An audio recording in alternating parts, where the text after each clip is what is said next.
Terima kasih Ibu. Kakak ke dulu dari Iwayan ya Pak.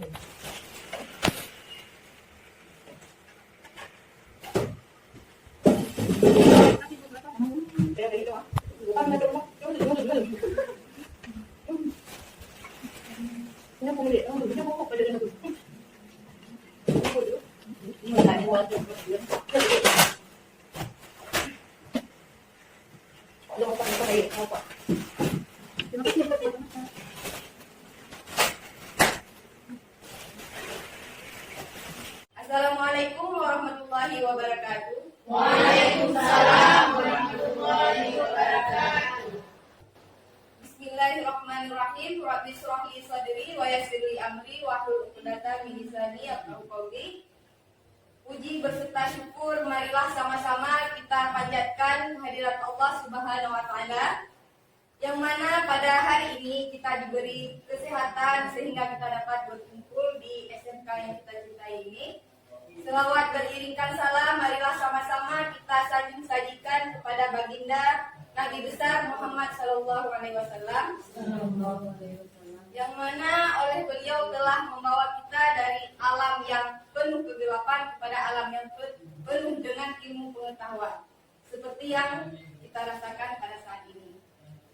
Baiklah, pada kesempatan hari ini saya di sini sebagai MC pada acara diseminasi guru penggerak angkatan 11 yang akan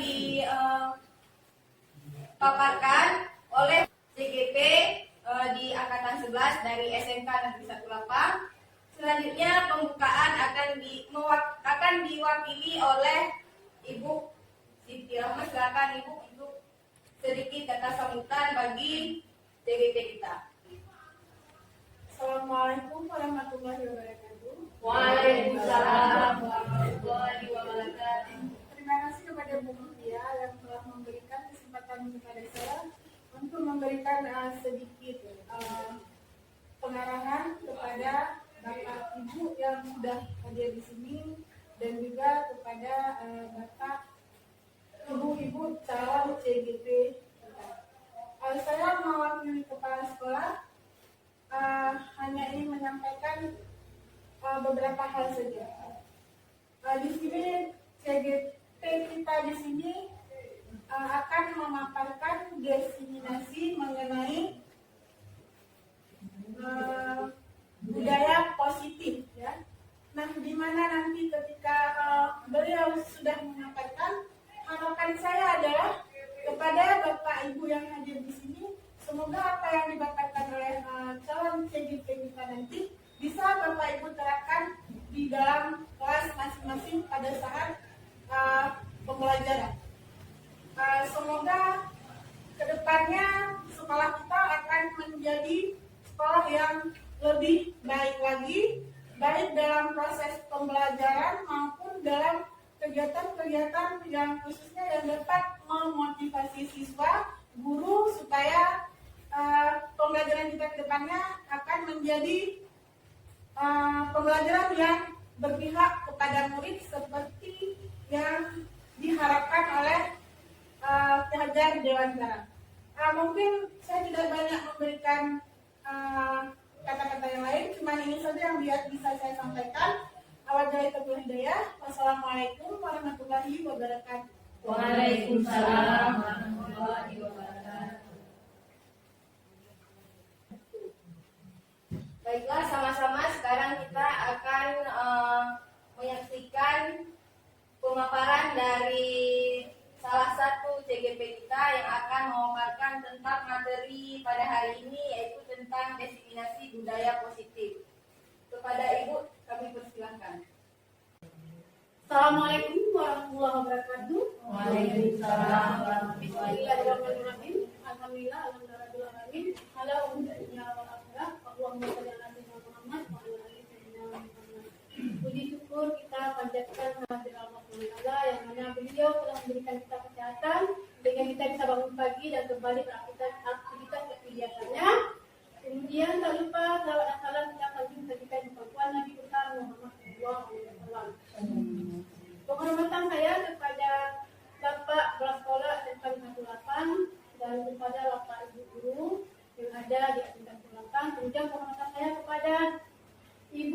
Organisator Ibu Siti Purzaimah, kemudian kepada Bapak Pengajar Praktik Bapak Samsul MPDI.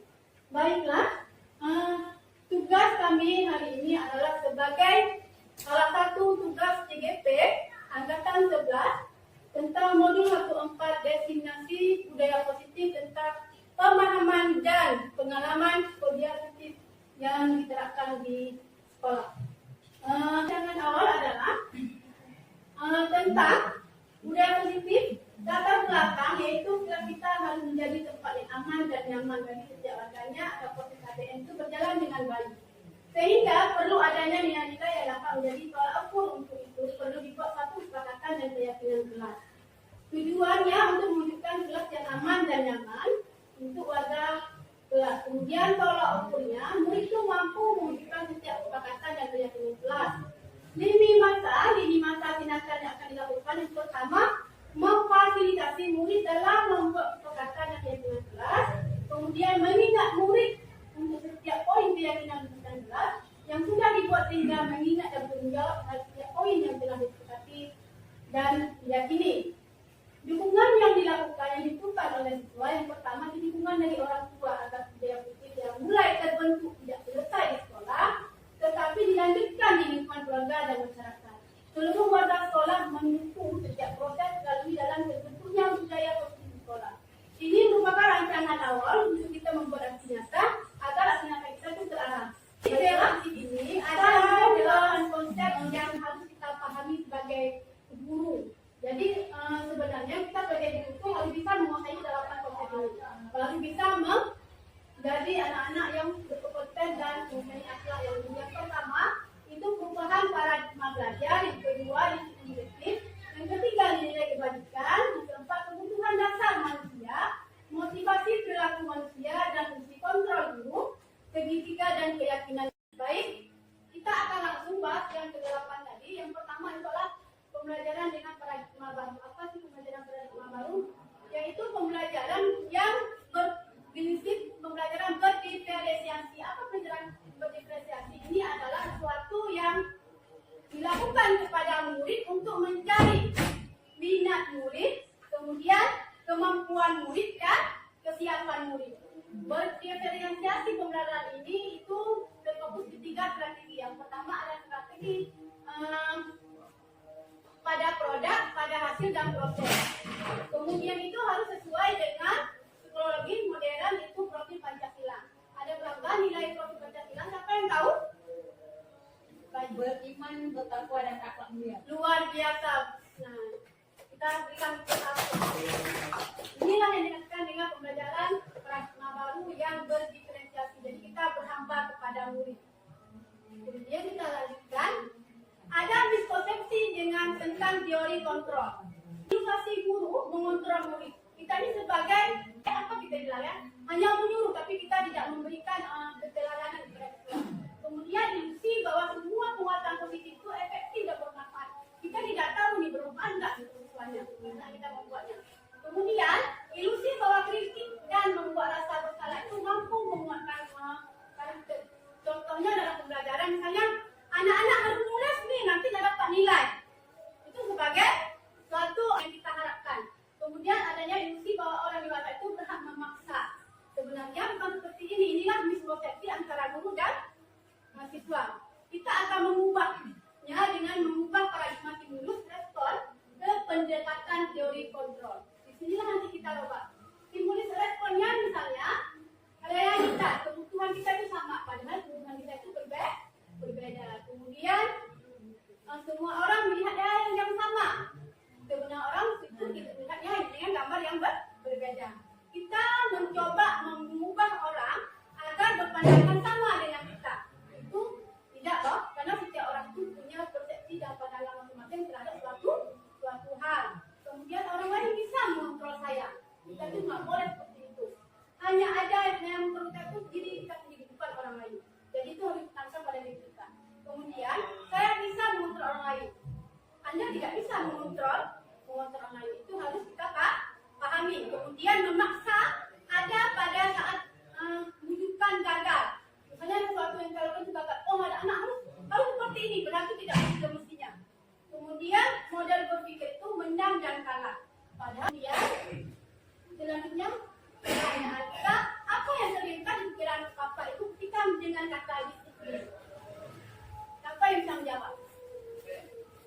Ya, apa tuh kata disiplin?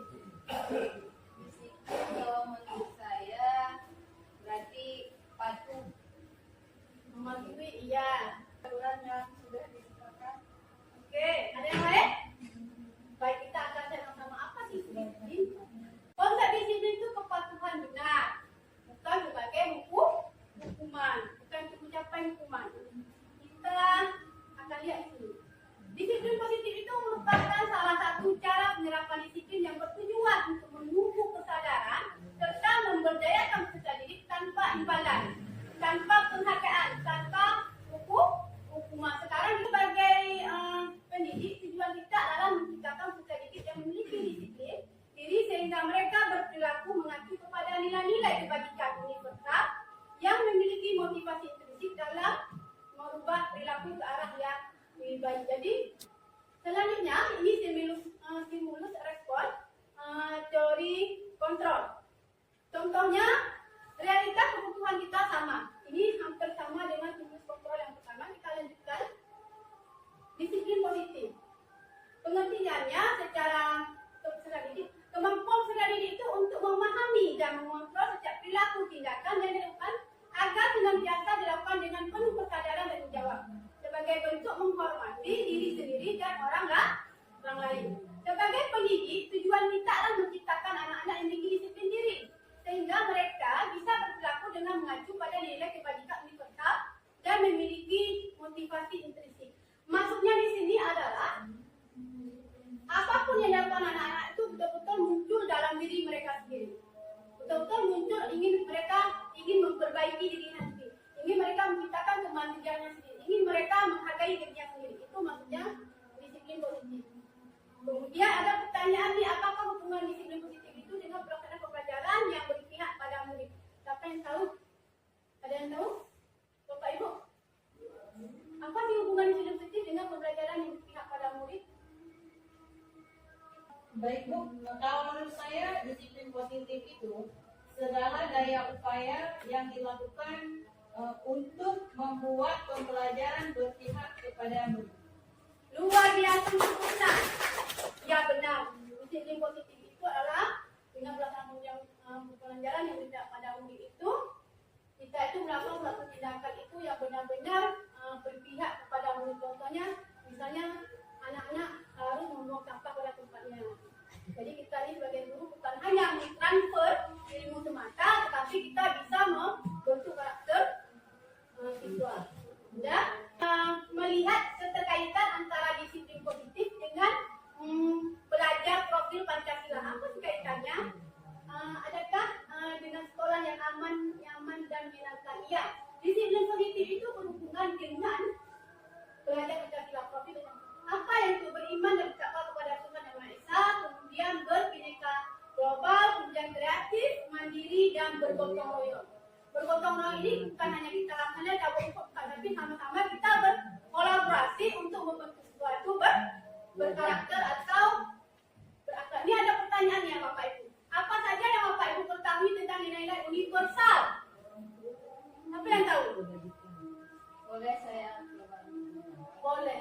mungkin untuk nilai-nilai kebajikan universal itu salah satunya tanggung jawab dari kita. Bisa juga ini dalam rencana kesepakatan kelas yang kita lakukan antara guru dan murid. Di situ juga bisa kita bentuk suatu tanggung jawab bagi peserta didik kita untuk dapat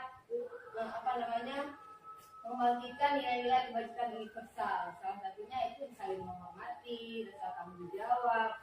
Mungkin yang Ibu sampaikan tadi untuk membuang sampah, bergotong royong, bisa juga itu termasuk ke dalam kalau menurut saya ke dalam nilai-nilai kebajikan universal yang bisa kita terapkan kepada peserta didik kita. Baik, terima kasih sekali Bu. Ya benar. Sama apa sih nilai kebajikan universal?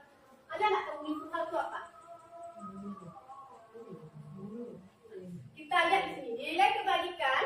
Nilai berarti nilai yang telah disepakati di kelas, ya kan? Bukan di ruang lingkungan lain. Nilai disepakati bersama lepas dari suku bangsa, lepas dari ruangan sekolah, agama, bahasa maupun latar belakang. Contohnya, yang berhubungan dengan nilai kebajikan itu ada 3 yang kami ambil. Yang pertama ada profil Pancasila, yaitu beriman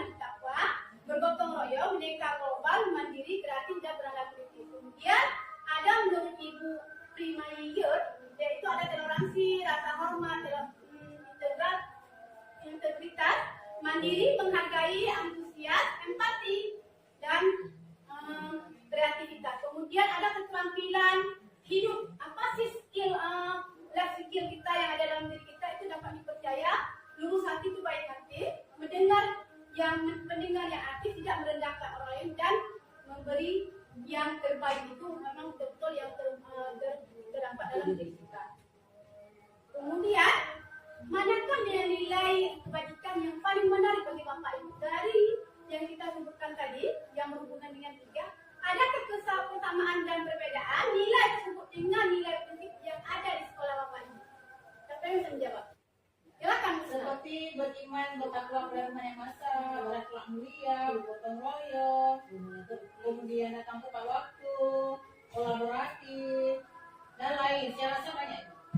Benar sekali. Bagaimanakah agar nilai tersebut dapat dipahami dan diterapkan kepada peserta didik dalam kehidupan sehari-hari? Apa sih langkah kita yang kita lakukan agar itu semua bisa terapkan kepada si anak kelas didik? Langkah apa yang harus kita lakukan untuk menerapkan nilai tadi kepada peserta didik? Mungkin Ada nggak yang tahu? kebiasaan budaya positif mungkin lebih banyak. Oke, benar. Contohnya seperti membuang sampah pada tempatnya, datang tepat waktu ke sekolah, menghormati yang lebih tua. Dan kita lanjutkan ke poin ketiga, yaitu tentang 5 kebutuhan dasar manusia. Apa sih 5 kebutuhan dasar manusia? Manusia itu sedang menjaga untuk kita penuhi semua kebutuhannya. Apabila tidak berhasil melalui cara positif, maka mungkin akan dilakukannya pelanggaran. Maka banyak terjadi hal-hal yang dilanggar karena nilai-nilai manusia yang dasarnya itu tidak terpenuhi. Apa sih kebutuhan dasar manusia? Kebutuhan dasar manusia itu ada 5. Yang pertama bertahan hidup. Bertahan hidup itu ada makan, minum, pakaian, dan tempat tinggal. Kemudian adanya kasih sayang, kesenangan. Kasih sayang, merasa diterima. Kasih sayang itu di lingkungan sekolah, dengan teman-teman, lingkungan rumah maupun di lingkungan sosial. Kemudian jika ini sudah terpenuhi kebutuhan biologisnya, psikologisnya, bertahan hidup, kemudian kesenangan dan merasa diterima, kemudian adanya timbullah kesenangan. Dari kesenangan inilah maka timbullah kebahagiaan pada diri si anak. Dan jika kebutuhan ini tidak terpenuhi, maka muncullah kebutuhan keempat, yaitu kebebasan. Kebebasan ini mereka melakukan tindakan dan perbuatan yang tidak direspon dari kebutuhan yang tidak mendasar tadi. Kemudian dari kebebasan itu muncullah penguasaan.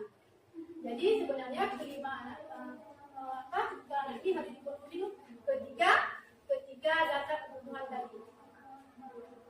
Inilah kebutuhan dasar manusia, yaitu bertahan hidup, rumah, tempat tinggal, kasih sayang. Kemudian kasih sayang itu nomor 2, penguasaan, kebebasan. Sebagai seorang guru kita harus memenuhi dasar ini. Siapa yang bisa menjawab? Ini bukan menjawab, tapi sharing. Boleh. Jadi begini Bu, sebenarnya kebutuhan dasar dari peserta didik ini tadi kan ada 5 yang dikatakan, tetapi yang kita penuhi itu yang Ibu bilang itu ada 3. Apakah yang 2 ini memang harus dipenuhi atau bagaimana? Baik, apakah yang 2 ini harus kita penuhi? Kebutuhan manusia itu dasarnya ada 5. Ada bertahan hidup, kasih sayang dan cinta, dan merasa diterima di sosial, merasa dia diterima, dan kesenangan. Jika ini tidak terpenuhi, maka muncullah kebebasan dan kekuasaan. Apakah harus terpenuhi? Tidak. Kita memenuhi hidup. Kenapa ini dikatakan kebutuhan hidup? Karena mereka tidak mendapatkan yang 3 ini. Apapun yang kita lakukan, apapun yang kita buat, semua punya alasan dan tujuan. Ada dunia berkualitas. Dunia berkualitas maksudnya dunia kita sekarang ini, tempat khusus dalam pikiran seorang yang menyimpan gambaran hal-hal yang kita inginkan, hal yang terbaik, hal-hal yang membuat seorang itu merasa bahagia dan terpenuhi kebenarannya. Jadi sekarang kalau realita yang terjadi di sekarang itu banyak kebutuhan yang berkualitas itu tidak terpenuhi. Di contoh yang paling mendasar adalah kadang-kadang ada kesenjangan antara si anak dengan orang tua, ada kesenjangan antara guru dengan murid. Itu jika itu terjadi, maka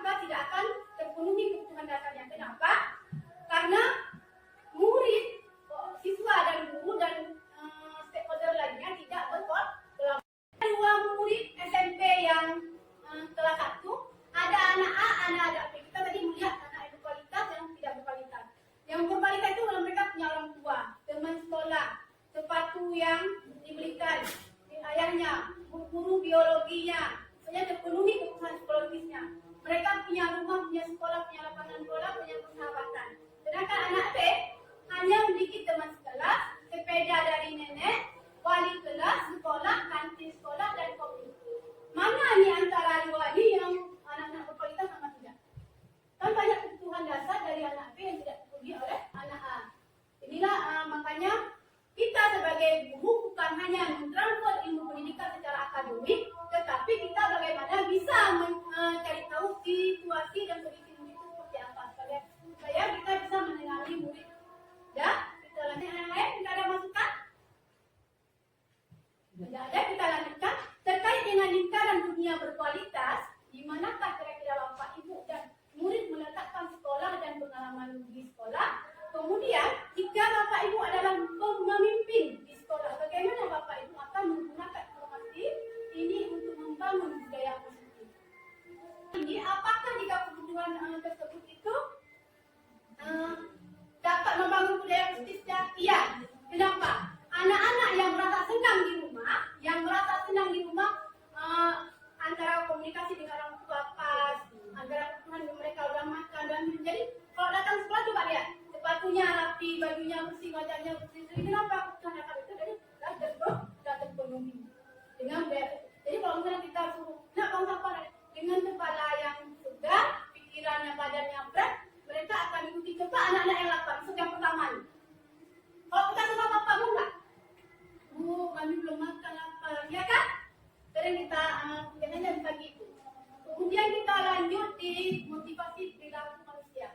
Ada 3 hal perilaku motivasi manusia dalam melakukan suatu tindakan. Yang pertama itu ada sebagai penghukum, ada sebagai untuk mendapatkan penghargaan, kemudian sebagai mendapatkan imbalan penghargaan dan menjadikan orang yang mereka inginkan dan menghargai diri sendiri dengan nilai yang mereka percaya. Dari ketiga ini, mana yang menurutmu paling mendasar yang harus kita yang harus ada dalam diri seorang anak? Apakah kita guru sebagai penghukum? Kalau menurut saya, motivasi perilaku manusia itu yang paling cocok untuk kita terapkan adalah motivasi intrinsik, yang mana sesuatu kita lakukan untuk menjadi orang yang mereka inginkan dan menghargai diri sendiri dengan nilai-nilai yang mereka percaya. Jadi kita di sini melakukan sesuatu, misalnya di sekolah nih ya, kita sebagai guru melakukan sesuatu bukan untuk kepala sekolah, bukan untuk teman kita, bukan untuk anak didik kita, tapi untuk semua komponen yang ada di lingkungan sekolah ini. Jadi, di mana kita harus menghargai diri kita sendiri bahwa kita ini orang yang bertanggung jawab terhadap profesionalitas kita. Kemudian juga kita ikut bertanggung jawab untuk keberlangsungan sekolah kita.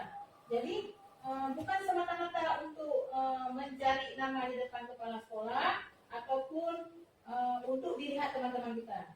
Jadi, betul-betul pemikirannya ini harus kita arahkan pemikiran kita bahwa ini adalah untuk masa depan sekolah, untuk masa depan kita. Motivasi perilaku manusia itu ada 3. Yang pertama sebagai penghukum, yang kedua sebagai penghargaan, yang ketiga sebagai menjadi pribadi yang disiplin. Kenapa sebagai penghukum? Kadang-kadang kita melakukan satu supaya nggak kena hukuman. Datang terlambat kita supaya tidak disuruh pulang sekolah.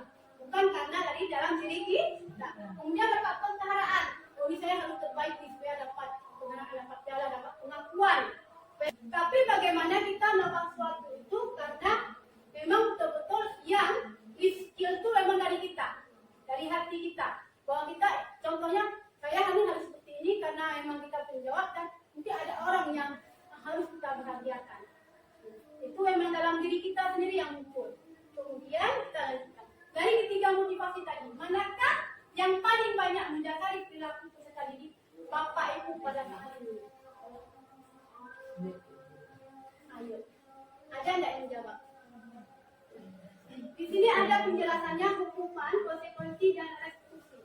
Nanti kita akan bahas bagaimana cara mengeksekusinya, kemudian restitusinya, kemudian hukumannya. Kita lanjutkan. Oke, ada hukuman dan konsekuensinya. Apa sih cara menghukum? Yang pertama menghentikan, contohnya nih ya, menggantikan menghapus teman yang dihilangkan. Itu salah satu contoh hukum. Berdiri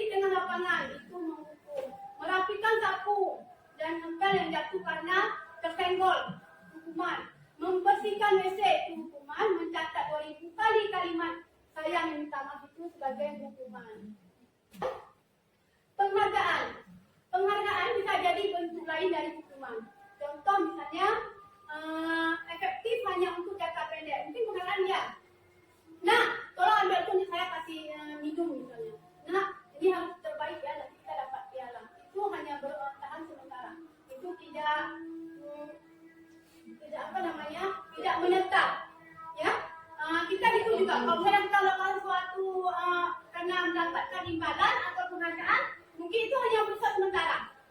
Itu hanya bersifat sementara, itu menimbulkan kalau misalnya kita berikan penggunaan akan menimbulkan persaingan, akan menghukum bagi yang tidak mendapatkan. Kan ada masih yang satu kenapa saya masih ada yang kecewa. Kemudian mematikan kreativitas. Saya kan nggak disuruh Bu. Istilahnya kita bisa mematikan kreativitas anak. Kemudian menurunkan ketepatan, kecewa tidak mendapatkan. Misalnya kita ada buat sesuatu itu, mereka itu tidak bertimbul itu. Rasanya timbul rasa kecewa. Kemudian adanya ketergantungan jangka panjang. Kalau misalnya kita nggak berikan saja, malah saya karena itu nggak kasih aja. Jadi karena kita hari pertama dan kita ada mulai, itu akan terus menerus, continue. Kemudian bagaimana sebaiknya reaksi kita apabila murid itu melakukan kesalahan? Kita akan kembali ke sini. Ibu, misalnya ibu ada anak siswa yang melakukan kesalahan, apa yang akan ibu lakukan? Kita akan melakukan melalui restitusi. Ada nggak yang melakukan itu restitusi? Belum dulu. Belum. Baik, kita akan melihat sama. Restitusi itu adalah proses menciptakan kondisi bagi peserta didik untuk memperbaiki kesalahan yang telah mereka lakukan. Karena manusia ini tempatnya salah, tempatnya silap. Jadi wajar walaupun kita sudah fakta itulah, keyakinan itulah, yang namanya melanggar itu akan tetap ada. Tapi kita harus, guru itu harus coba mengingatkan kembali. Guru mengajak murid untuk berefleksi tentang tindakan yang telah dilakukan untuk memperbaiki diri sehingga menjadi pribadi yang lebih baik dan menghargai dirinya sendiri. Kemudian ada beberapa pertanyaan pematik dari restitusi, bukan untuk menebus kesalahan, namun untuk belajar dari kesalahan. Kemudian memperbaiki hubungan adalah tawaran bukan paksaan, menuntun dan melihat ke dalam diri, mencari kebutuhan dasar yang mendasari tindakan adalah cara yang paling baik. Fokus pada karakter bukan tindakan menguatkan. Kemudian berfokus pada solusi, mengembangkan murid yang berbuat salah pada kelompok. Sekarang banyak kejadian yang kita alami sebelum kita belajar di dinas CGP, sebelum CGP belajar. Kita kalau misalnya anak-anak berbuat salah itu langsung masuk ke dalam masalah. Sebenarnya kalau kita ingin menyelesaikan masalah, jangan pernah masuk ke dalam masalah itu. Tapi bagaimana kita dapat tinggal di masalah itu dan memberikan solusi. Itu sebenarnya fungsi guru. Kemudian kita lihat studi kasusnya. Arfi sering sekali bertengkar dengan temannya. Ia tidak jarang menggunakan kata-kata kasar dan saat di kelas, sehingga teman-temannya merasa terganggu. Jika bapak ibu adalah kepala sekolah, penerapan disiplin apakah yang akan dilakukan terhadap Arfi? Ada yang bisa menjawab? Oke. Jika Arfi bertengkar dengan temannya, apa yang akan kita lakukan sebagai kepala sekolah ini? Yang pertama, kita adalah misalkan bawa ke tempat yang tenang. Kita mengidentifikasikan identitas mereka. Kemudian yang kedua, kita masuk ke dalam persoalannya. Apa yang menyebabkan alasan dia melakukan pelanggaran atau kesalahan untuk bertengkar dengan kawan. Kemudian kita sama-sama memberikan solusi. Itu yang dimaksud dengan restitusi, segitiga restitusi. Kemudian ada 5 posisi kontrol. Dengan restitusi kontrol. Segitiga restitusi. Apa sih segitiga restitusi? Ada peristiwa tindakan yang salah. Yang pertama kita menstabilkan dulu identitas. Nanti kami akan membuat contoh bagaimana menentukan satu studi kasus yang secara nyata. Kemudian yang kedua memperbaiki tindakan yang salah. Kenapa anak itu melakukan satu pelanggaran? Kemudian kita meyakinkan, memberikan satu keyakinan. Kamu misalnya, kamu tidak punya alasan mengapa lakukan itu. Adakah cara yang lebih efektif untuk melakukan apa yang kamu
mandiri, merdeka dan bertanggung jawab.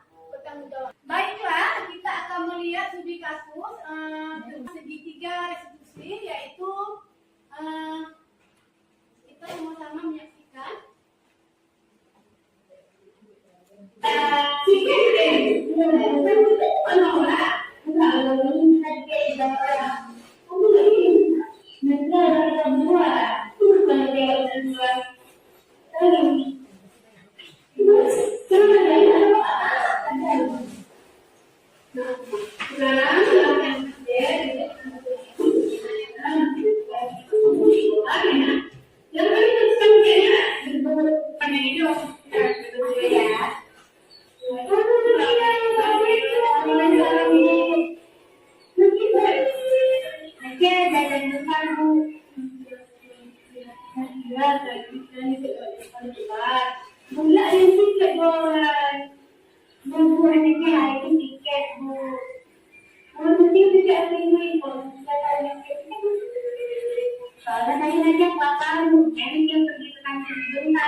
Nama saya Nadia Safira, saya berasal dari kelas 3 jurusan Politeknik.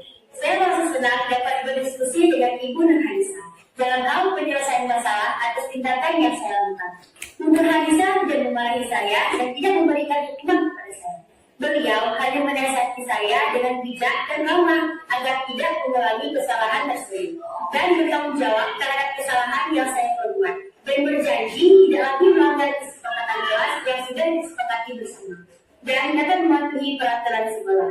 Assalamualaikum warahmatullahi wabarakatuh. Baiklah, inilah studi kasus yang saya tampilkan dan tindakan refleksi. Sebelum saya tutup, saya ingin merefleksikan, selangkah ibu-ibu merefleksikan tentang presentasi yang sudah saya paparkan.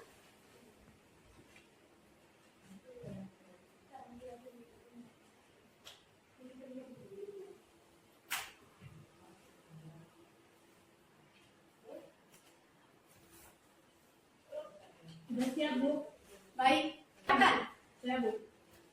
Guru harus mampu memposisikan diri sebagai manajer. Oke. Setiap melakukan kesalahan sebaiknya diberikan konsekuensi bukan. Baik, benar sekali. Ibu Desi. budaya positif bisa dilakukan oleh semua orang. Oke, Ibu. Setiap perbuatan pasti ada konsekuensinya. Iya, benar sekali. Ibu. Keyakinan kelas dibuat oleh semua peserta dalam kelas tersebut. Iya, benar sekali bahwa kuliah positif itu memang harus kita wujudkan secara bersama-sama antara murid kita dan guru, kepala sekolah, semua harus berkolaborasi untuk bisa kuliah positif. Baiklah, saya akhiri. Saya minta maaf jika ada kesalahan dan dalam presentasikan modul 1.4 dan budaya positif. Saya akhiri. Assalamualaikum warahmatullahi wabarakatuh. Waalaikumsalam warahmatullahi wabarakatuh. Baiklah, terima kasih kami ucapkan atas pemaparannya tentang budaya positif yang mungkin bisa kita terapkan di sekolah kita, yaitu di SMK Negeri 1 Lapang.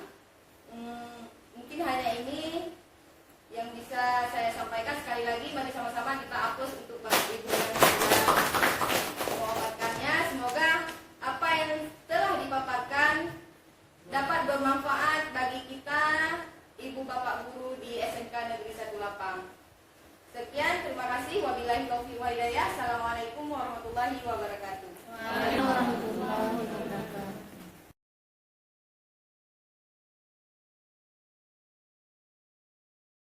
Bismillahirrahmanirrahim. Assalamualaikum warahmatullahi wabarakatuh.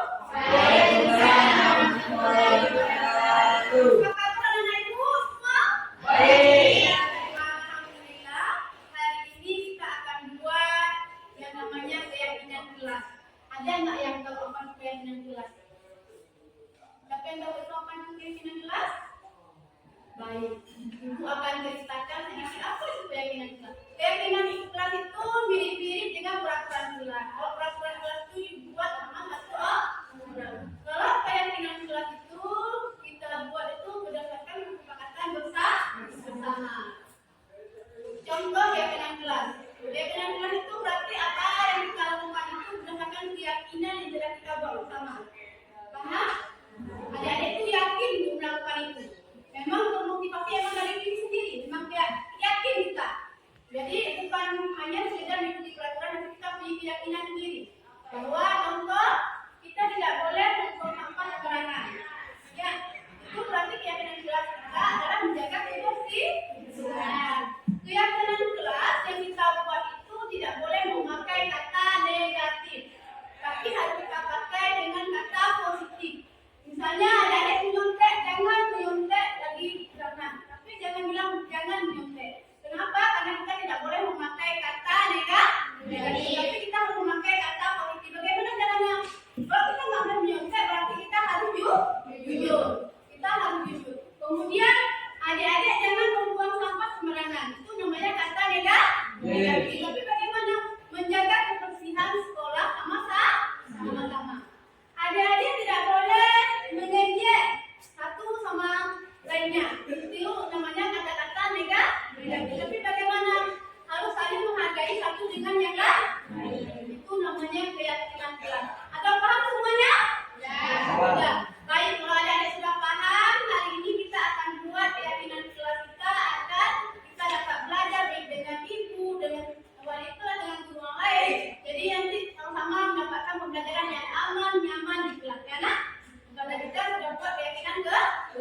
Baik, kalau adik-adik sudah paham semua, ibu akan bagikan ke kelas. Di depan kita sudah ada papan kesepakatan keyakinan kelas yang kita buat bersama. Nanti adik-adik, kalau adik-adik sudah tulis kesepakatan kelas kita, adik-adik tempel kemari. Nanti kita akan ambil beberapa keyakinan kelas yang patut untuk kita yakini di kelas kita. Paham semuanya? Baik, ibu akan bagikan. Sekarang silakan ditulis di kertas ibu bagikan ini keyakinan adik-adik tentang kelas kita, ya nak?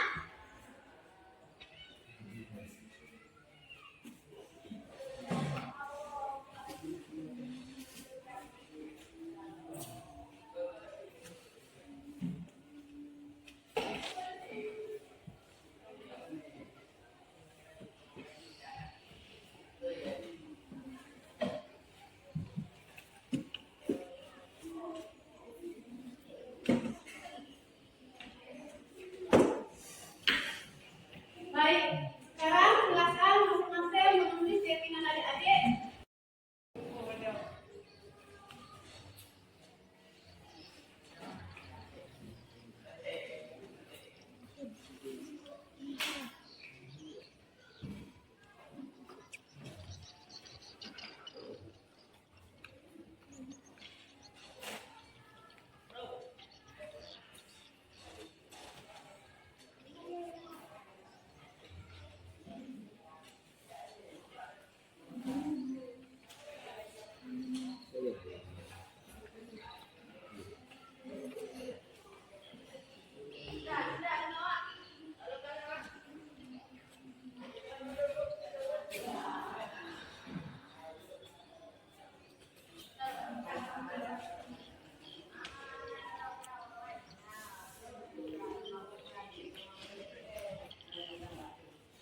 Jika adik sudah menulis semua, boleh sekarang bergiliran untuk menempelkan ke depan.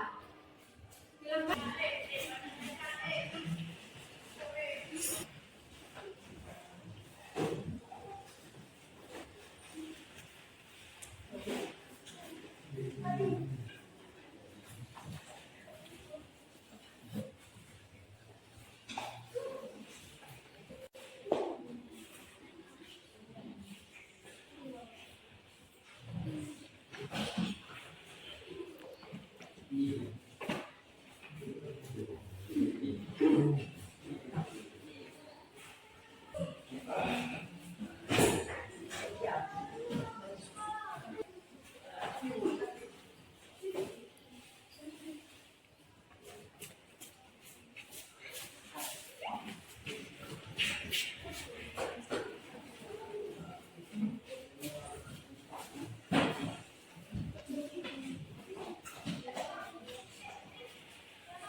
Baik, keyakinan kelas kita sudah kita semua sudah menulisnya. Setelah kita baca, kemudian kita lakukan misalnya ada dua yang sama, kita ambil satu aja.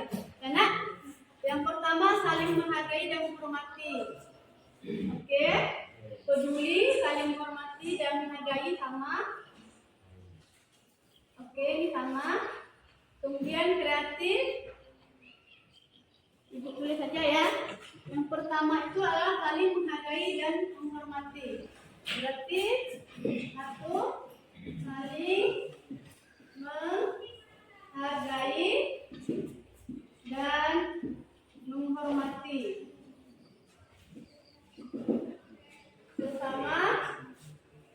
Sesama teman. Yang kedua, peduli dan empati. Peduli dan empati.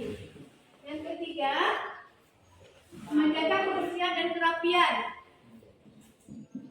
Menjaga kebersihan dan kerapian.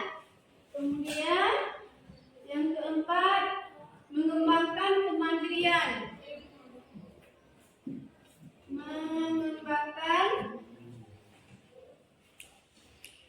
kemandirian. Kemudian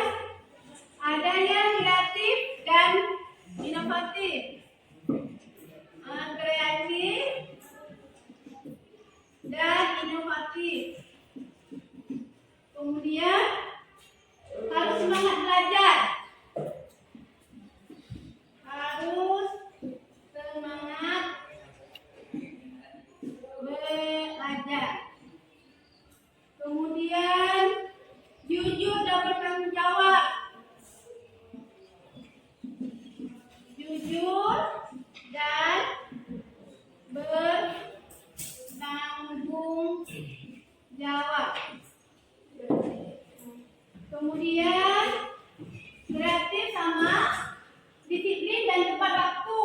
Oke. Disiplin dan tepat waktu. Kemudian saling menjaga perhatian sama, harus semangat belajar sama, menggunakan teknologi dengan bijak. Oke, menggunakan teknologi dengan bijak. Semangat belajar sama, menjaga kebersihan sama, jujur dan bertanggung jawab. Jujur dan bertanggung jawab sudah. Jadi kita sudah menemukan ada 9 kesepakatan keyakinan kelas yang ada di kelas kita. Yang pertama, saling menghargai dan menghormati sesama teman, guru, wali kelas, dan siapapun yang lebih tua harus kita hormati. Kemudian peduli dan empati. Kemudian menjaga kebersihan dan kerapian, mengembangkan kemandirian, kreatif dan inovatif, harus bersemangat belajar, jujur dan bertanggung jawab, disiplin dan tepat waktu, menggunakan teknologi dengan bijak. Jadi kesepakatan kelas akan keyakinan kelas kita sudah kita sepakati bersama. Apakah adik-adik akan menjalankannya dengan yakin? Yakin. Baik, Bu, semoga dengan adanya keyakinan kelas kita ini kita dapat menjaga kebersihan kelas kita saling menghormati sama teman, guru dan wali kelas, kemudian kita saling menghargai. Semoga kita dapat belajar dengan nyaman dan aman. Ya, nak? Ya? Baik, kesepakatan kelas sudah kita sepakati. Sekarang Ibu mau kesepakatan kelas kita ini kita tanda tangani di kertas agar kita mendapatkan penguatan atas penanda tanganan keyakinan kelas OTKP 1 umum. Ya, sekarang adik-adik boleh datang kemari semua ke depan untuk penandatanganan keyakinan kelas OTKP 1. Silakan.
Kita sudah menandatangani keyakinan kelas kita tanda tangani semua kita dapat meyakininya dan menjalankannya.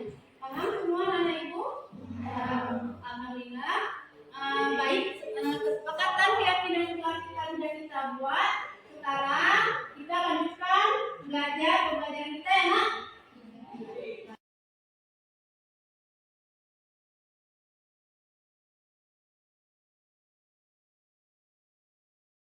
Assalamualaikum warahmatullahi wabarakatuh. Kenalkan, nama saya Grasanti, kelas dari 1 OTKP.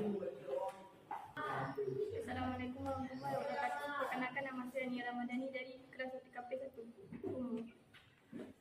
Assalamualaikum warahmatullahi wabarakatuh. Perkenalkan, nama saya Rizky Ramadhani, kelas 1 OTKPU.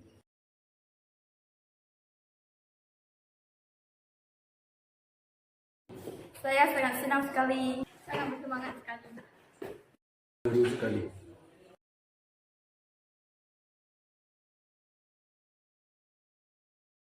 Sangat penting. Sangat penting. Sangat penting.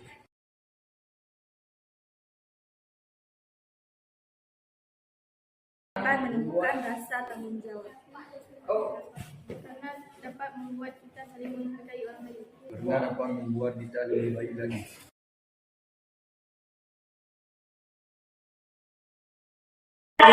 Tiket nak ya? Iya. Yang itu mana orang? Enggak, Bori. Kita tiket 3 orang. Satu lagi mana? Nadia ada keluar duluan. Kenapa Nadia keluar duluan? Tahu.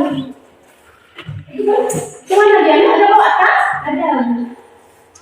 Nah, sekarang silahkan tiket. Ibu akan coba tiketnya. Nanti Nadia sekolah ya nak. Silahkan diteruskan tiketnya. Ibu. Ini dong. Ya, betul ya.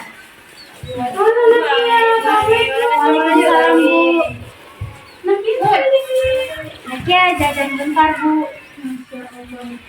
Nakia tadi kan ikut lewat di depan kelas. Ibu lihat ada yang tiket 2 orang. Ya bu, Nakia hari ini tiket bu. Oh, Nakia tiket hari ini. Kok Nakia tahu Nakia tiket? Soalnya tadi Nakia kelaparan bu, makanya Nakia pergi ke kantin sebentar untuk membeli makanan. Ya, kita berduduk. Kita kami ini. Bentar bu. Silakan duduk Nakia. Terima kasih. Iya. Nakia hari ini sehat? Alhamdulillah saya bu. Nakia kembali pasti ada alasannya. Kenapa Nakia hari dari tiket ya? Iya bu, soalnya Nakia udah lapar banget. Makanya Nakia belum ke kantin. Iya, ibu juga lapar, kakak juga lapar. Semua kita pernah melakukan kesalahan itu aja. Sekarang sama Nakia, apa yang akan Nakia lakukan? Untuk kedepannya Nakia tidak akan mengulangi lagi, dan kedepannya Nakia akan membantu teman-teman Nakia untuk tiket dan mempunyai rasa tanggung jawab atas perbuatan Nakia. Nah, iya, kita kan punya keyakinan kelas, sudah buat kesepakatan kelas, kesepakatan pimpinan kelas apa yang sudah dijalankan. Rasa tanggung jawab dan saling menghargai sesama teman, Bu. Itu Nakia kan, kenapa Nakia tidak piket? Soalnya Nakia lapar banget, Bu. Makanya Nakia duluan ke kantin. Baik, untuk menunggu kesembuhan Nakia, silakan Nakia yang akan Nakia berbuat, apa yang akan Nakia lakukan ke depan?